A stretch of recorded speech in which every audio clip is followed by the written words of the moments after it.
është në duart e grupit të hetimit, e kam siguruar nga një burim i besuar pranë policisë së shtetit, që e ka marrë edhe në administrim. Sigurisht kjo video ndoshta për shumë kënd mund të duket e rëndë edhe, por në fakt News 24 ka patur qëllim të tregojë që po rendit e siguria në vend është shumë problematike.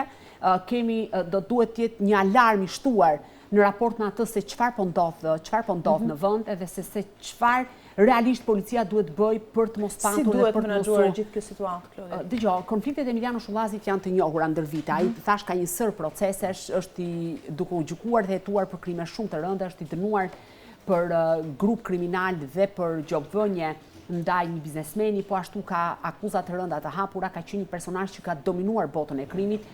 Gilmando Dani pretendohej që ishte më këmbësi i tij në një farë mënyrë dhe kishte marrë frerët e grupit, pavarësisht se kishte qëndruar në vitin e fundit pas daljes nga burgu i tërhequr në një farë mënyrë. Fakti që ka dhe një zyrtar të AMP-s që duhet hetuar se si është gjendur aty. Jo si është gjendur aty, po se si ky person është rekrutuar në Agjencinë e Mbikëqyrjes Policore. Dhe është rekrutuar, patjetër, dëgjoj. Agjencia e Mbikëqyrjes Policore, jo patjetër, Agjencia e Mbikëqyrjes Policore është një strukturë në varësi të Ministrit të Brendshëm, zonjës Koqiu aktualisht. Që duhet të hetojë të gjithë punonjësit e policisë, të cilët ka gjasa të përfshirjen apo ka risk të lartë për të përfshirë në krim të organizuar apo korrupsion. Dhe pikërisht ky person i cili do duhet të hetonte polici, në fakt rezulton që shoqërohet me një person të njohur të botës krimit, i skeduar me rekorde, i njohur në të gjithë vendin, pra kushdo që mund t'i thoje, kujdo mund t'i thoje emrin e Gilmando Danit, patjetër lidhet me Emiliano Shullazin. Udhtojnë bashkë në drejtim të Barcelonës, kthehen po ashtu bashkë. Është një person i cili ditën e djeshme më kanë shkruar pafund gjatë kohës që unë po e trajtoja këtë temë në emisionin në Shënjestër, që ka një hotel diku përballë Zërit të Popullit, dikur që ka zaptuar dhe hapësirat publike, të gjithë e shohin pa askush nuk reagon për shkak të fuqisë që ai kishte, dhe ky person pra si është e mundur që është rekrutuar, dhe dini kur është rekrutuar, gjatë kohës që AMP-ja ishte me një drejtues të komanduar.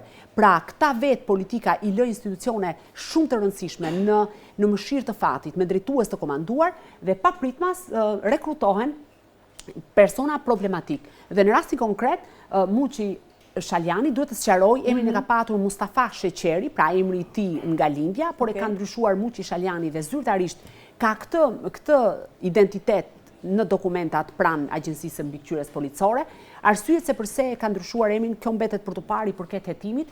Megjithatë, unë uroj t'ja hedh gjendjes shëndetësore, është një gjendje shumë të rëndë aktualisht në spitalin e traumës, dhe të shpjegoj rrethanat e ngjarjes dhe ndoshta edhe të jap ndihmë grupit të hetimit. Por pamit flasin vetë, unë nuk mendoj që ka më shumë nevojë për koment se sa këto pamje ku Shqipëria në fakt është ndruar si Meksik për fat të keq, dhe toga vrasësish me pagesë ose jo, për mua pak e rëndësishme është, po dalin në mes të ditës dhe rrezikojnë jetën e qytetarëve të pafajshëm.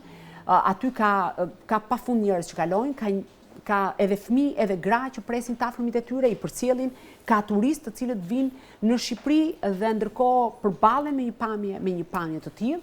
Patjetër që grupi i hetimit ka të tjera të dhëna, është duke jetuar në disa pista që më kryesorja mbetet ajo e larjes së hesapeve midis grupeve kriminale. Por unë mendoj që do duhet ketë një përgjegjësi morale të paktën nga policia e shtetit. Zoti Proda nuk mund të mbetet vetëm duke numëruar viktima dhe duke nxjerr nga kanalet makinat e djegura nga ekzekutorët, po të duhet të ketë një strategji të qartë se si lufton krimin organizuar që ngjarje të tilla të mos përsëriten më në vendin tonë. Shumë se zoti Proda, kjo shkon deri tek ministra dhe deri tek kryeministri, se po flasim për krime të një standardi shumë të lartë si ky që shohim. Absolutisht, ky është krim organizuar dhe patjetër bie dakord me ju. Nuk thash, fola për zyrtarin e policisë që duhet të ketë edhe një dalje qoftë nga kryeministri, qoftë nga ministrja që të thotë që kjo është situata dhe ne do të Ministrja vetëm një orë përpara se kjo ngjarje të ndodhte, tha që policët nuk mund të rinë me thika në dorë edhe të ruajnë njerëzit që vriten me njëri tjetrin, që ishte një deklaratë tërësisht e papërgjegjshme. Nuk dua fare të hyj këtij diskutimi. Këtu bëhet fjalë për një emergjencë kombëtare e cila do duhet të marrë zgjidhje dhe të adresohet.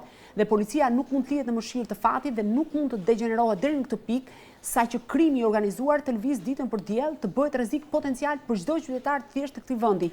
për çdo njeri i cili do të jetojë me dinjitet në këtë vend. Dhe pamjet flasin qartë, nuk ka nevojë fare as për komentin tim, as për komentin tuaj. Kujdo personi që t'ia vësh këto pamje përpara, një tokë vrasësisht që i pret rrugën në mënyrë të përpik një automjeti, ekzekuton një person, ikën qetësisht, djegë edhe makinën, ndërkohë që ne paguajmë pra qytetarë shqiptar kanë paguar me miliona për dronët Bayraktar.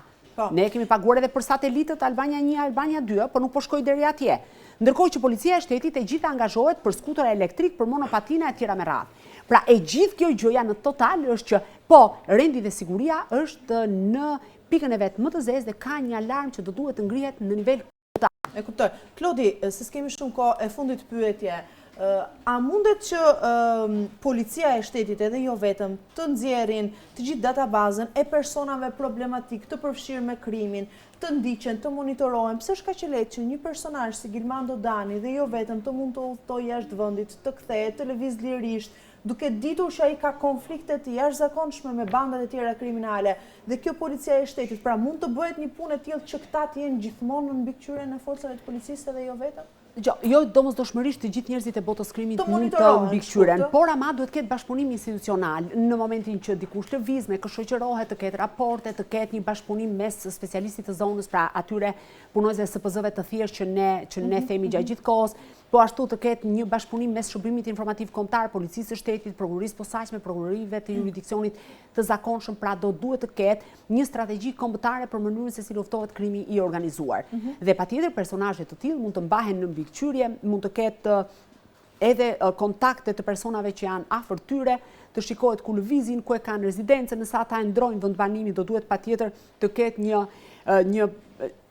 një pasqyrim në të gjitha regjistrat e policisë, do duhet shikohen prirjet që ato kanë, do duhet ketë përgjime parandaluese. Po faktet flasin vetë. Se këta mjaftohen me një burgosi, ka dalë nga burgu zoti. Fakti që Gilmando Dani u vras. Fakti është shumë i thjeshtë. Pamjet e tregojnë shumë qartë që patjetër ai kishte drejtën e vet për të lëvizur, sepse ishte një qytetar i këtij vendi që kishte shlyer dënimin e drejtësisë shqiptare, por ishte një person i cili kishte ngarkesa të mëdha dhe rekorde të mëdha penale mbi supe. Sikurse dhe grupet kundërshtare që janë grupe shumë të fuqishme dhe unë i rendita thuajse të gjithë.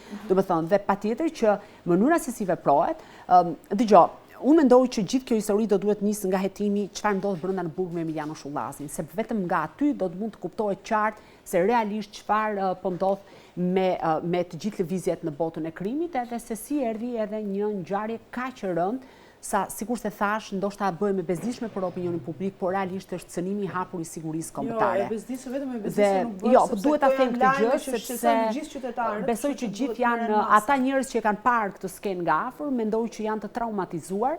Dhe imagjinoni vetëm për një moment të ndodhesh një situatë të tillë kur je në punën tënde, në jetën tënde, dhe për këtë arsye unë edhe po e vë theksin shumë tek cënimi i madh i sigurisë kombëtare, për më tepër në një vend siç është rreth rrotullimi i aeroportit vetëm në vend dhe që një nga nyjet lidhëse të gjithë vendit. Klodi, shumë faleminderit për detajet e tjera që përcolle dhe për videon sigurisht. Faleminderit juve. Mirë, ishte ky informacioni i fundit teksa bëm një koment me kolegën